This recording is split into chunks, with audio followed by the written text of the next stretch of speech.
and welcome to the ICT Pulse podcast. I'm Michelle Marius, your host, and the editor and publisher of ICT Pulse, the online platform where we discuss ICT issues from a Caribbean perspective. Today, and since we are still in the month of October, which is recognized worldwide as Cybersecurity Month, we will be discussing cybercrime and cybersecurity in the region, with a particular focus on Barbados, where today's guest is based. David Gittens is the president of the Barbados Chapter of the Information System Security Association, ISSA, and our interview with him was a long time coming as we had to navigate several scheduling challenges. However, when we were both finally able to conduct the interview, our internet connection was not as robust as we would have hoped, which affected the quality of the recording. Nevertheless, this is an informative interview where David shares with us, among other things, the current threat landscape in Barbados and the wider Caribbean region, along with trends of which we should be aware, practices or behaviors that individuals and organizations still engage in that open them to threats, his thoughts on cryptocurrency, blockchain, and some of the newer technologies from a security perspective, what the ISSA is about, and finally, some advice on what organizations should be doing to improve their network IT security. David has nearly 30 years' experience in the tech field, and his specialties include electronic banking security, information security frameworks, disaster recovery, vulnerability scanning, and security policies and procedures. David, that's such a mouthful. However, thank you so much for joining us. Thank you, and welcome. Okay, so I guess let's just jump right in. What has been going on with respect to cybersecurity and cybercrime in Barbados? And what have been some of the more prevalent types of incidents? Well, Barbados has been seeing a lot of similar instances of what the States and North America would have been seeing, mainly because, we use a lot of their systems, a lot of their networks, websites, etc. Our banks, most of them are North American banks. So a lot of the threats which they suffer from, what we suffer from, we've been seeing things like ransomware and different types of malware, website attacks, including attacks on government departments.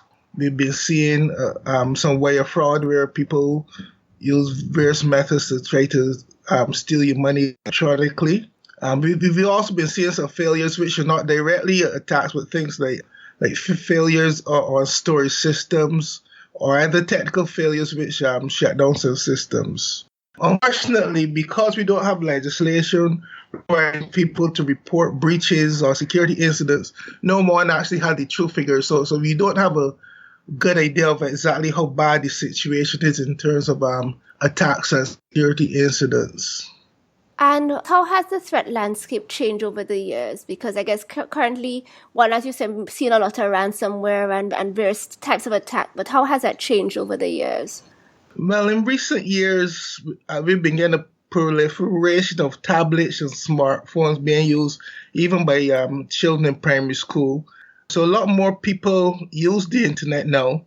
And we're also seeing a lot of companies are trying to go online, whereas before, you just went to the bricks and mortar. So there's a lot more online transactions happening here. A lot of people are getting involved in cloud. We're now getting some cryptocurrency. Organizations are also setting up.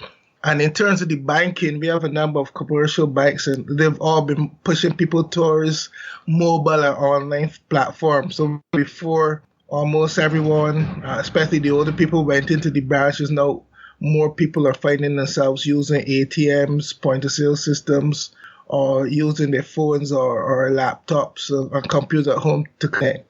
As people use more of these electronic means, they're more exposed to the different sort of attacks, which say the Western world tends to get. Understood. And are there any trends or particular areas of concern that you think we should be probably paying greater attention to? Yes. Like one thing we've been noticing in the Caribbean as a whole, people coming from Eastern Europe to commit ATM fraud, because a lot of our bank carriers still use the MAG strip as opposed to the EMV, which is used in Europe. So there are actually criminal gangs targeting us. They just hop from one Caribbean country to the other after spending a few days steal money from the ATM, then it's something they hop back. So that's one of the trends we've been seeing. And there are a lot of phishing now, where people are using phishing schemes targeting like Caribbean banks, specific banks, whereas before phishing used to be going after international banks. Now people are writing malware to target specific online banking platforms, including those used in the Caribbean. So those are some of the worrying trends that we're seeing. Oh, that is quite disconcerting, and I think certainly it emphasizes the fact that we are no longer invisible. So here it is, you're saying that criminals from Eastern Europe are coming in and basically, because we are still using, I guess, a lot of the swipe card, the swipe technology as opposed to the PIN technology on our credit cards and bank cards. Yeah. That we are still susceptible or more susceptible to various types of fraud and theft. Yeah. And I believe also this is maybe easy targets because in terms of immigration to Caribbean countries, partially because we are very receptive to tourists, it's easy for these guys to go into the islands without too much hassle. No, absolutely. So let me ask another question. Are there any practices or behaviors that Caribbean organizations are engaging in that in the past would have been okay, but now opens them up to threats?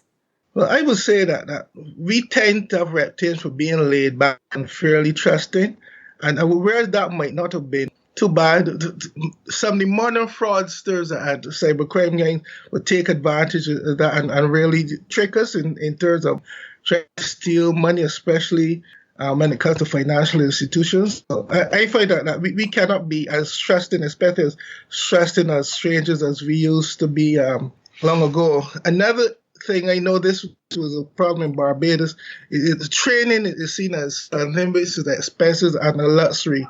As a result, a lot of organizations do not do the level of training which would help people avoid things like cybercrime and fraud.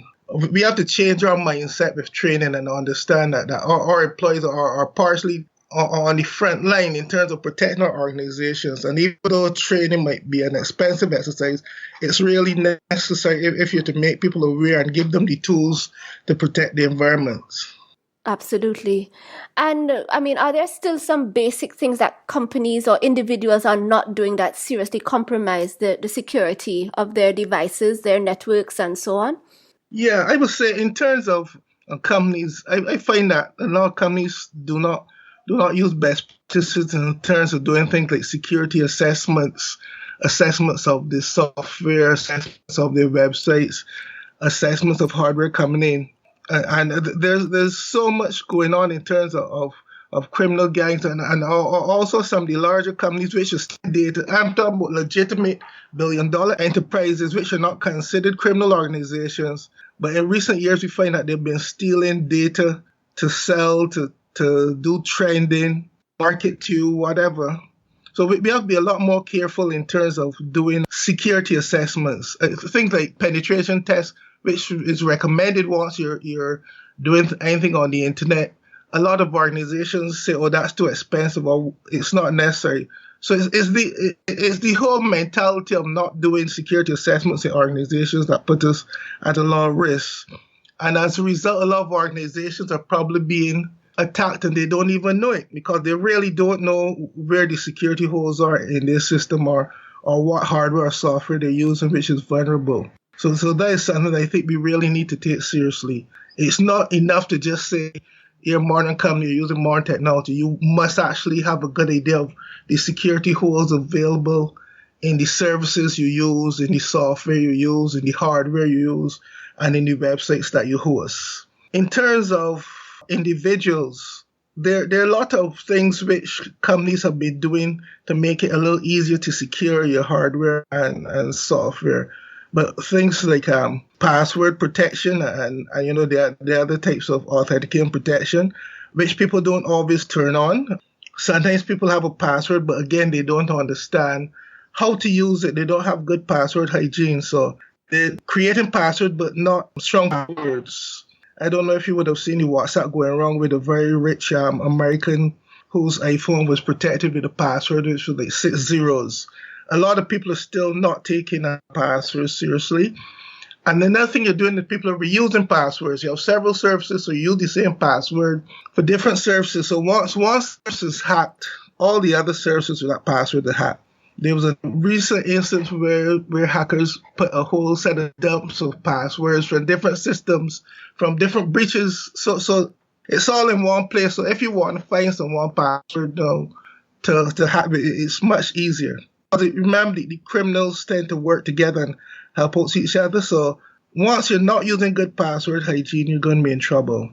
Another thing which services have started offering to enhance security recently has been multi-factor authentication. So you sign in with the password, but in addition, you may need some sort of security token, or you may need to have your mobile phone. And that's a very good way of enhancing security. But again, it's usually an option, and it's up to users, if you're using a service, to see if it has multi-factor authentication and turn it on. And then the configuration settings. All modern systems will have some sort of way that you can configure things to improve your security. A lot of people, however, just turn on the system, it works and they're happy, and they don't spend the 5 or 10 minutes to make sure that it's configured as secure as they would like. One of my pet peeves is the whole issue of free Wi-Fi. Everyone gives free Wi-Fi now, but that is so very dangerous if you are connecting to free Wi-Fi and you're going to use it to go into something where you sign where your password is going to be passed. Free Wi-Fi is not for that. Free Wi-Fi is not for you to check your email or to sign into the office or go on online banking. And there's a simple mistake which allows people within a matter of seconds to steal your credentials and from there attack you, impersonate you, whatever. So I find that people need to understand when you see free Wi-Fi, it's there to not do anything serious and not to connect any of your systems with credentials on. And as long as people don't observe these simple practices, but being secure with free Wi-Fi, being using passwords properly, people will continue to be hacked. The email will be hacked, social media will be hacked, and there'll continue to be a lot of data theft and fraud going on. Those are some interesting points, and it really raises a few questions for me. So the first one I want to just talk about is the whole issue of the penetration testing. And you said that businesses or organizations in the region probably to some degree have not given the attention and recognize the importance and therefore the application of resources that probably is required for them to do security assessments. But to what extent do you think those kinds of skills and services are available in the region? And I guess the second question along that line is there a way, at least, or are you aware of whether or not we can assess, for those that are doing it in the region, providing security assessment services, the quality of what they're doing? Well, there are a few people in the region who have these skills. I don't think there are a lot, but there are a few. But there are a lot of international organizations which will offer the services to. As long as you're on the internet, they can do it for you. So the essence of a penetration test is you're attacking the person from outside the organization. So you don't need to be in the country. So that is an ideal service that you can outsource to organizations in the UK or North America if you can't find the skills in Barbados or the Caribbean. In terms of the existing people that are there, I'm not sure if there's an easy way of these being able to determine how reliable they are in terms of the provision of the services. I don't think there's any sort of registry of, say, regional penetration testing companies where people can go and look to see exactly how reliable these people are. I don't know if there's something that an organization might maybe take up, but it'd be very useful if we can do that. So you wouldn't need to outsource, but you could also help out, some of the local people with the required skills.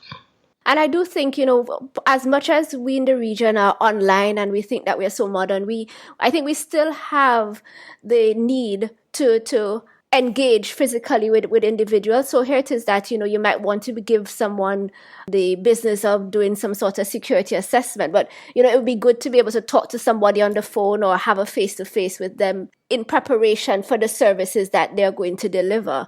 So I do think that, we still may have a need to feel connected to the people with whom we do business. So as you rightfully said, maybe that is something that someone can take up. And the other thing that you mentioned, and I mean, I have advocated for it, but I might as well get your expert opinion. This whole issue about passport reuse, because honestly, it is a pain to keep on top of your passwords. Sometimes there are systems that after about 3 months, they require you to change your passwords. Almost everything that you're accessing requires some sort of password. How can we kind of keep track of the dozens of passwords that we now need to manage? Well, there are a number of tools that people would have created, password managers, where something essentially stores all your passwords. So you have 20 different systems that you access. You can put all this in the tools, and it's the master password for the tool that is what that you need to be concerned about. So a lot of people have used them, and they think some people are happy with them.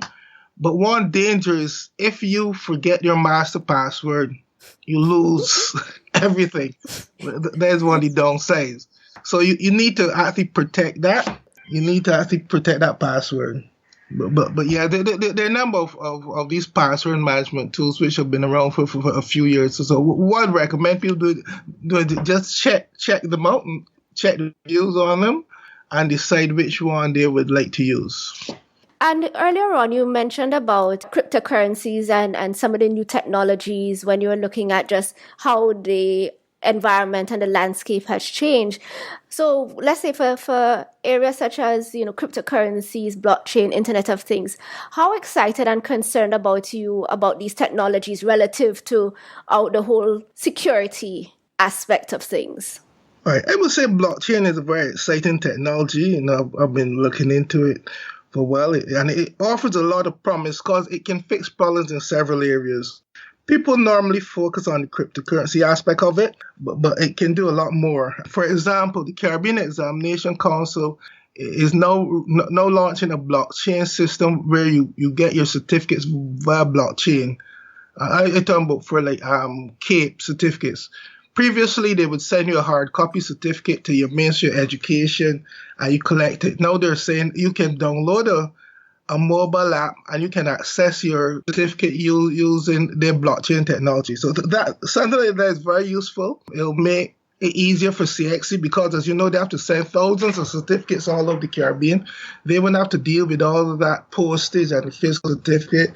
So but blockchain technology offers a lot of promise. And if it's properly implemented, it also can deal with certain security issues that you have at the moment as well.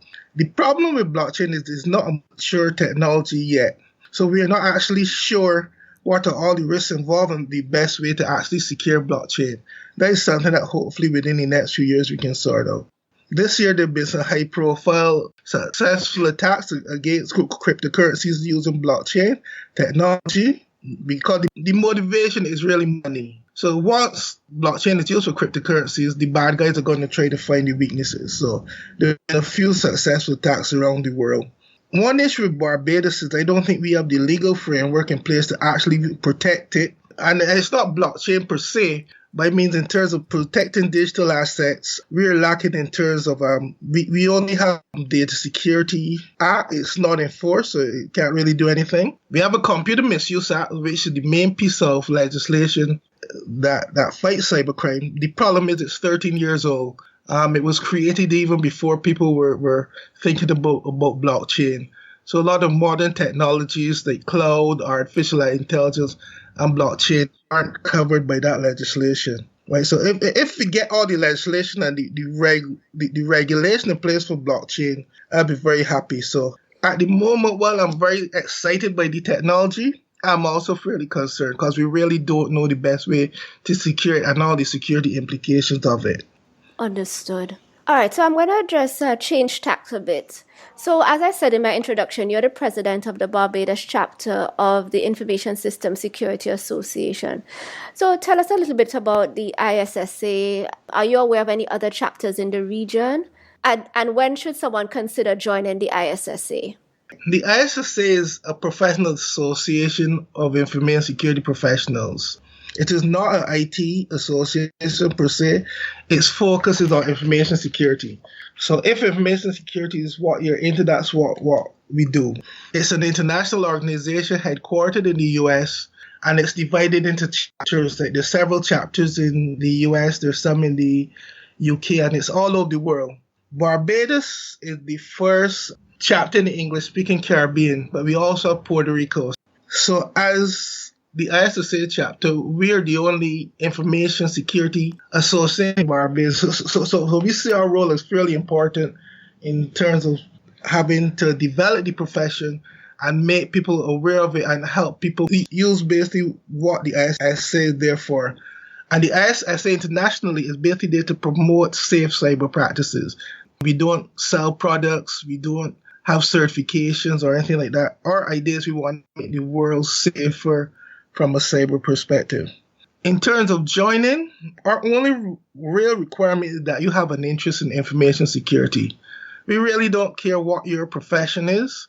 And another thing I tell people, we don't want to be a crook. Because of the nature of information security, you don't need dishonest people in it. You need people who you can be trusted, who can be trusted with your knowledge, your information, and your million or billion-dollar systems.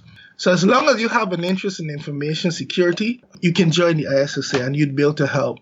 Our current profile, we have a lot of people from different industries and governments representing. We have a lot of people who work in IT, in information security, audit and compliance. That's our basic profile. But internationally, the ISSA's profile, you find a number of lawyers, ex-soldiers, ex-policemen, privacy experts, IT experts, security experts, etc. And I would like Barbados and the Caribbean to move towards that. Start focusing on the whole thing of thinking IT. IT is an important part of information security, but we can't do it all with IT. We need to look at the legal aspects, the regulatory aspects, the compliance aspects, the human aspects.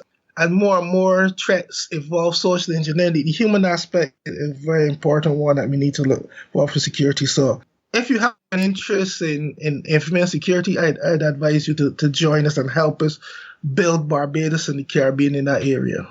So questions, is membership to the Barbados chapter limited to individuals who reside in Barbados, or could other persons across the region consider applying to join the chapter? Normally, it's done on a geographical basis. If in your geography there isn't an ISSA chapter, it's still possible for you to try to join. I don't think ISSA International has a problem with that. At one point, our chapter had a Trinidadian who was a member of the chapter. The downside of not being here is that when we have physical meetings, it'd be too hard for you to attend. Currently, we meet once a month. And our meetings, we have the physical presence, but there's also WebEx access. So people who are not able to physically get to that building can join. But you would be a little at a disadvantage if you were outside of Barbados because you couldn't come to some of the physical face-to-face events. I'm not sure if that answers what you're looking for. Well, I guess it's just a question as to whether, one would accept individuals who were not resident in Barbados applying to join the chapter, since outside of Puerto Rico and Barbados, there are no other chapters in the region, at least the English-speaking Caribbean, for all intents and purposes. Yeah, if someone wanted to join, we wouldn't have a problem if the territory wasn't served by ISSA chapter, but we just make it clear to them, you're not going to be able to get the full benefits of membership because of who you are. Location. No, understood. So I guess I'm winding down now. After all that we have discussed so far, are there any sort of new or emerging threats of which we should be more aware? IT, as you know, is one of the fastest changing fields in the world. And as it changes, so the threat landscape changes. Apart from the IT area, I spoke before of the human area. People are more and more, cyber criminals are more and more focusing now on the social engineering aspect of it. And a social engineering attack is a human attack, is an attack against a human being as opposed to against a piece of technology. But the cyber criminals are realizing that is something very key. So they're focusing on that more.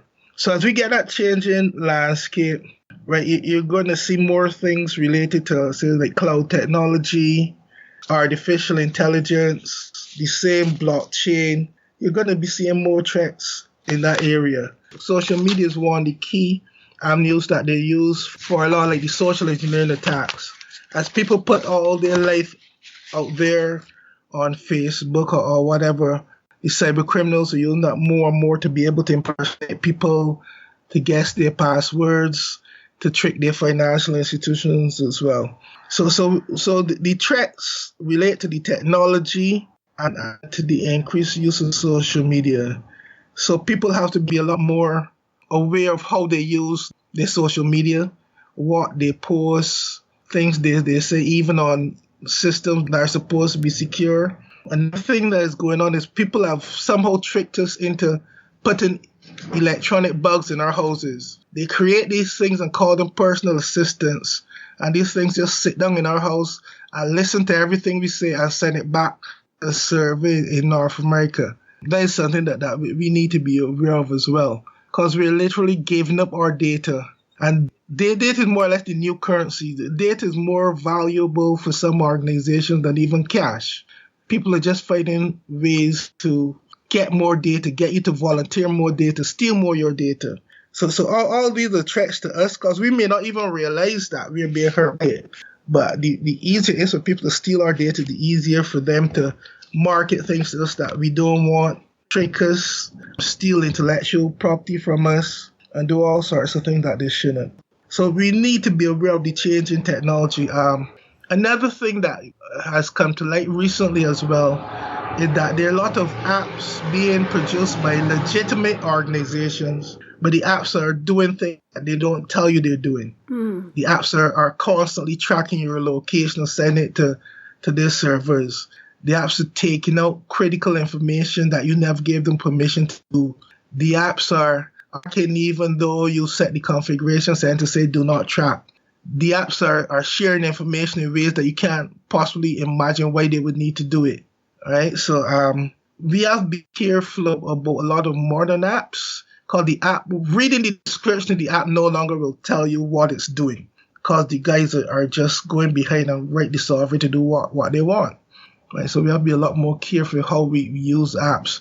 And you can't even look at the popularity. Before you can say, okay, 1 million people downloaded this app is good. That's no longer true, because that 1 million people may not realize the nefarious thing that's going on. Then you have some governments where the intelligence agencies speak to large software companies and tell, I want you to put in this back door so you can spy on what your users do.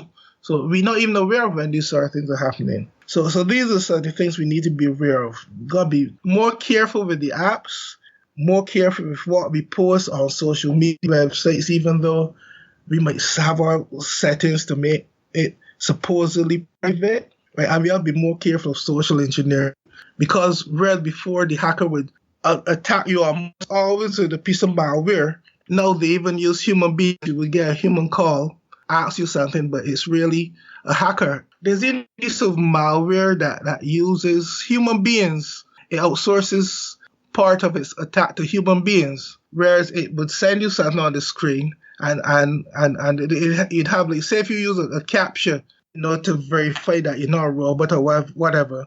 When it sees the captcha, it actually calls human beings and say, read that for me, tell me what it is, and then they'll continue. Right? So we have software that wants to work for it for the purposes of cybercrime. So we just have to be very, very careful and very aware of how we use the technology.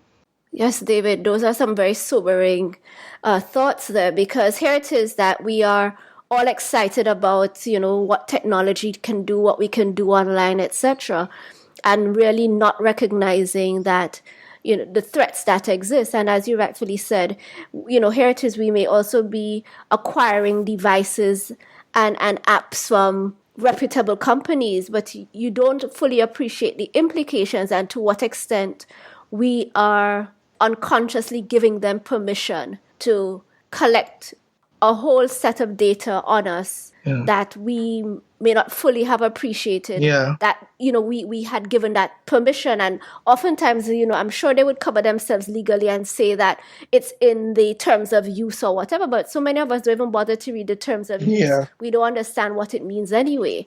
So it's quite sobering when you think about it all. All right, just my last question.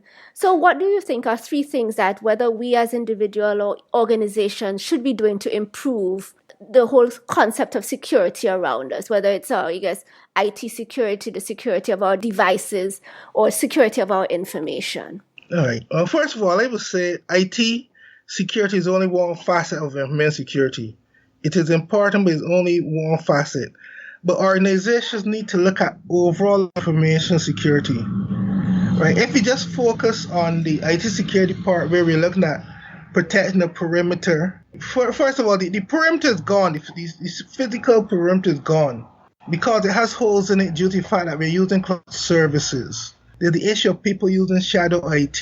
There's the Internet of Things devices, which some of them will connect to our network. There's the BYOD, where people bring their personal smartphones or tablets. All these things have removed the traditional barrier that network security would have protected. Apart from that, then there's the issue of your end users who are being compromised via social engineering. So whereas you have your IT security in place, hacker can get in by tricking, say, the secretary, the CEO, or colluding with the cleaners or something to stick a USB stick somewhere.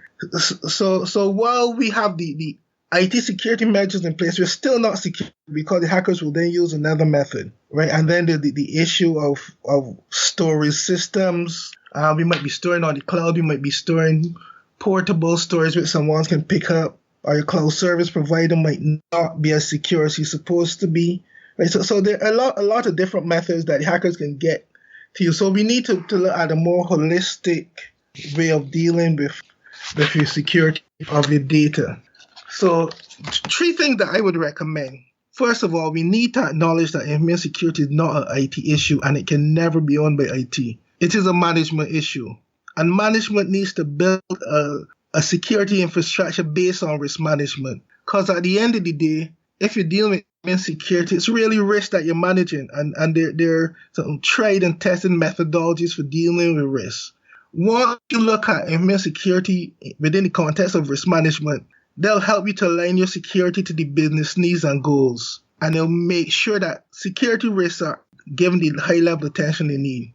I mean, at the moment, we normally treat IT or IT security as something separate from the business. It needs to be integrated because they're there to support the business's goals and to fix the business's problems or help fix the business's problem. So we need to get that risk management in place. And once you get the risk management in place, you're going to be dealing with critical things like IT audits, risk registers, where you keep track of all the different security risks you've identified. We're going to look at things like secure procurement practices, where we're going to look at how we bring in software, how we select vendors, how we bring in hardware. We're going to look at things like supplier assessments and reviews to make sure that your third-party supplier is not the weak link in your security chain.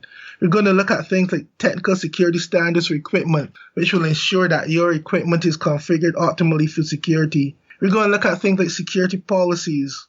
We're also going to look at things like HR, in terms of HR recruitment and development, because HR is key to making sure that you bring the right people into your organization, that you train them, that you monitor, and if necessary, that you separate with them and also develop them. And once you bring in risk management, again, you're going to find that you're doing things like vulnerability and threat management. You're going to find that you're doing things like business continuity. So once we look at information security within the context of a risk management framework, we're going to make sure that we do the critical things for information security. The second thing that I would say organizations need to look at is implement security awareness. And security awareness has to be all-inclusive. And that means that we're bringing in management, even senior management. We're bringing in our auxiliary staff. Everyone must be included in information security awareness. It also must be regular. It's not something that you do once and forget. It must be repeated. It also has to be relevant to the current threats and the current operational environment. So it's going to be tailored for your organization. And it has to be mandatory. No one can say, I'm too busy to attend security awareness training or to participate in security awareness exercises. And the key thing that people find we need to include in the security awareness today is social engineering. If your security awareness program doesn't include social engineering, the hackers are going to get by your security by compromising your people. So we need to make sure that the security awareness is done. And along with security awareness, for your more technical people, you want the actual security training. And underpinning this whole exercise has to be security policies. If you tell people this is what you're to do, but there's nothing requiring them to actually do it, there's nothing saying what will happen if you don't do it, a lot of people won't bother to do it, especially if it's difficult or a little intrusive to their lives. So you're going to give as a background for immense security awareness, as scientists support, you're going to have security policies in your organization. The third thing that I would recommend businesses do is realize that based on modern research, cyber risk is now one of the greatest business risks. It is not just something else out there that happens. I mean, in the Caribbean, you're more likely to suffer a serious cyber attack than to become a victim of a fire, a hurricane, or armed robbery. That is a fact. Wow. Serious cyber attacks happen more often than other things that we take seriously. I mean, we hire security companies to monitor our physical locations. We put cameras and things. But cyber attack is more likely than an armed robbery, right? We do stuff for hurricane preparedness, but again, we get cyber attacks all the time and hardly get hurricanes. So that's something that we need to appreciate. Cyber risk is now a business risk. And also, in terms of data is becoming a lot more valuable. As I said, a lot of organizations now go through a lot of effort to harvest, analyze, and in some cases steal data. So we have to understand that what we are protecting is a lot more important than it was 10 years ago. Data was always important, but data today is like gold, right? So once we consider that how important cyber risk is and how important our data is, then we have to give serious consideration to employing dedicated information security professionals or at least outsourcing the function. There are large organizations overseas that you can outsource certain information security functions to, and they will come in remotely and do things if you are not able to, say, pay the staff. But you must make provision in your budget for information security department, person, function, whatever. It's no longer acceptable for an organization not to have it. And organizations can no longer leave it to the IT person to say they're to do it. Or something else that we hear sometimes, which is really annoying, is people say, oh, we don't have anything which anyone wants to steal. Yes. That is not true. There are so many people out there just waiting to steal your data if you don't have proper security in place. So we just need to understand that cyber risk is one of our most serious business risks. David, some very important and sobering insights that you have provided. And I just wanted to thank you again for sitting with us and sharing your expertise and knowledge on what's going on, primarily in Barbados, but so much of it is applicable to our regional and global audience. So thank you so much again. Okay, thanks. That's it for today's episode. Thank you so much for listening to the ICT Pulse podcast. You can find links to some of the things we talked about on our website, ict-pulse.com. If you like this episode, please show your support by leaving us a review on iTunes, as it will help others find the show. You can email us at info@ict-pulse.com or drop us a note on our Facebook page, facebook.com/ICTPulse, or via Twitter @ICTPulse. We hope you'll join us again for our next episode. Take care.